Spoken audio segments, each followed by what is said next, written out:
Sejam bem-vindos ao Aprende Menino, canal onde aprender geografia fica muito mais fácil. Na aula de hoje vamos falar sobre a classificação das cidades.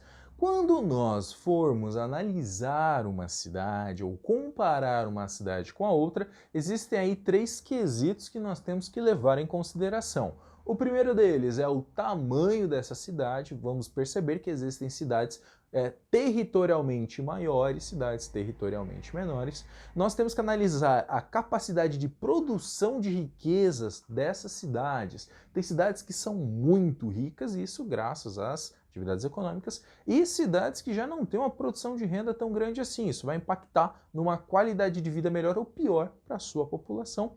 E na hora de comparar e classificar uma cidade, a gente tem que ver qual é a função dessa cidade. Se ela tem uma função industrial, comercial ou turística.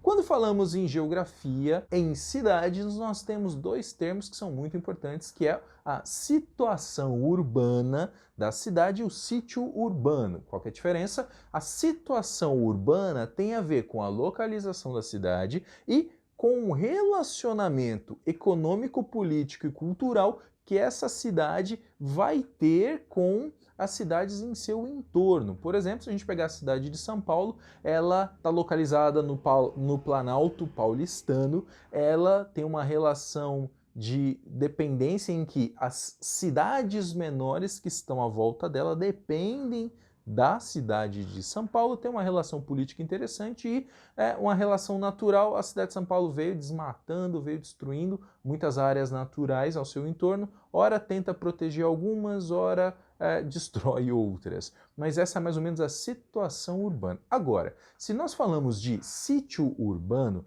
nós estamos falando do local onde surgiu essa cidade. E esse local pode tanto ajudar no desenvolvimento dessa cidade, seja por ter um relevo plano, por ter vários minerais, vários recursos ali próximos, ou esse local pode dificultar o desenvolvimento dessa cidade, se for uma região montanhosa de difícil acesso, que é pobre em recursos minerais. Tudo bem? Então cuidado com a diferença entre situação urbana e sítio urbano. No Brasil, basicamente, nós temos dois tipos de cidades, que são as cidades espontâneas e as cidades planejadas. Qual é a diferença? Cidades espontâneas, elas foram acontecendo com o passar dos tempos. A gente tinha, então, pequenas vilas, pequenas aglomerações que foram crescendo, que foram ficando mais complexas até se tornarem uma cidade. Essas cidades não tiveram um planejamento, então elas podem ter aí uma desorganização estrutural, uma desorganização de localização de pessoas, de serviços, e essas cidades espontâneas, elas foram se adequando, elas foram crescendo também, muitas vezes puxadas pelas atividades econômicas. Então a gente teve muitas cidades no Brasil que surgiram na época da exploração da cana-de-açúcar. Depois nós tivemos muitas cidades brasileiras que surgiram durante a exploração de pedras preciosas e de metais preciosos em Minas Gerais. E depois nós tivemos muitas cidades que surgiram a partir da exploração do café. Então, as cidades espontâneas, elas vão acompanhando as atividades econômicas, elas vão surgindo muitas vezes no caminho por onde essas atividades econômicas vão passando, vão desenvolvendo.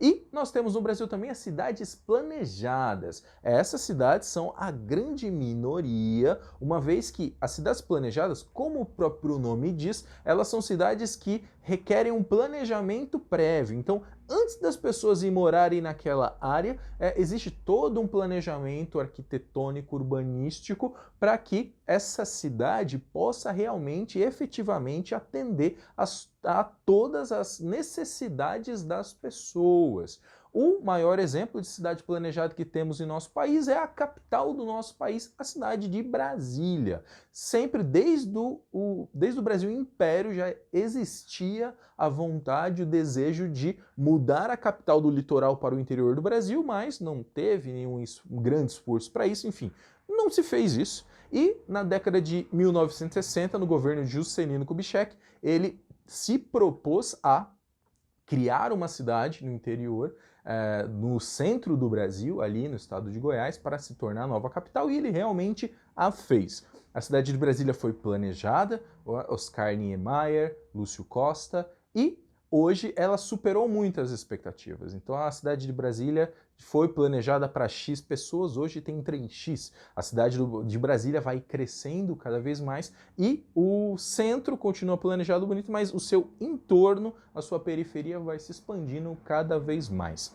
E para a gente terminar, as cidades também têm funções específicas e a gente pode classificá-las de acordo com essas funções. Por exemplo, cidades industriais são cidades que têm muitas indústrias em que a atividade industrial é muito importante. Podemos citar aí, por exemplo, Santo André, São Bernardo, no ABC Paulista, embora essas cidades ainda estejam no processo de perder alguma dessas indústrias, graças à desconcentração industrial, elas ainda têm um grande potencial industrial.